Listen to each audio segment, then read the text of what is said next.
saya akan kembali ke kota saya, Solo, sebagai rakyat biasa.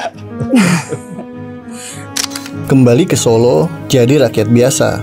Begitu jawaban Joko Widodo saat ditanya wartawan soal rencana setelah masa jabatannya sebagai presiden habis.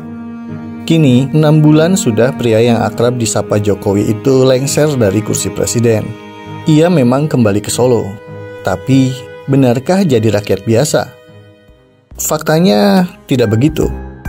Rentetan peristiwa menegaskan kalau Jokowi tidak seperti rakyat biasa pada umumnya. Sebagai mantan presiden, ia berhak mendapatkan beragam fasilitas dari negara, mulai gaji pensiunan hingga rumah dan kendaraan. Itu lumrah, semua abdi negara dari yang berpangkat rendah hingga pucuk pimpinan berhak mendapatkannya.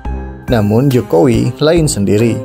Kendati tidak memiliki partai politik seperti Megawati Soekarno Putri atau Susilo Bambang Yudhoyono, taji Jokowi belum sepenuhnya tumpul. Saat musim pilkada serentak 2024, ada banyak calon kepala daerah yang merapat ke rumah Jokowi untuk meminta restu dan berharap mendulang simpati masyarakat. Pada momen Lebaran 2025 pun terjadi hal serupa. Sejumlah pembantu Presiden Prabowo Subianto sowan kepada Jokowi dengan dalih halal bihalal. Para menteri Prabowo yang sengaja datang ke Solo, diantaranya Menteri Energi dan Sumber Daya Mineral, Bahlil Lahadalia, Menteri Koperasi dan Usaha Kecil Menengah Budi Aris Setiadi, Menteri Keuangan Sri Mulyani, Menteri Kependudukan dan Pembangunan Keluarga Wihaji, Menteri Koordinator Bidang Pangan Zulkifli Hasan, dan Menteri Kesehatan Budi Gunadi Sadikin. Kendati saat ini sedang menjadi menterinya Prabowo, beberapa di antara mereka ada yang terang-terangan menyebut Jokowi sebagai bosnya.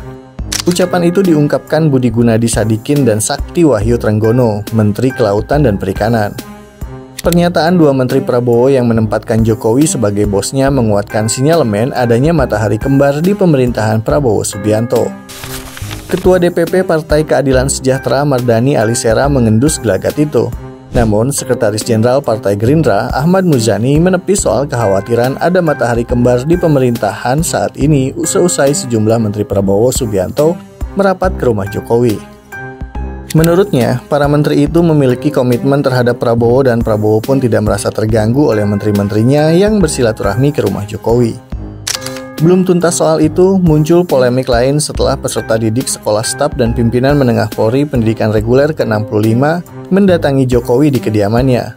Kunjungan itu dikabarkan sebagai silaturahmi, sekaligus meminta masukan terkait kepemimpinan agar bisa menghadapi tantangan global pada era digital. Jauh hari sebelum gaduh soal matahari kembar di rejim Prabowo Subianto, Ketua Majelis Tinggi Partai Demokrat Susilo Bambang Yudhoyono sudah menyinggungnya. Saat berpidato di acara Partai Demokrat pada 9 September 2024, mantan Presiden Indonesia yang biasa disapa SBY itu berbicara tentang bahayanya jika dalam satu negara ada matahari kembar. Ada falsafah yang bagus, belajar dari tata surya, apa yang ada di alam semesta. Di alam ini hanya ada satu matahari, tidak ada lagi.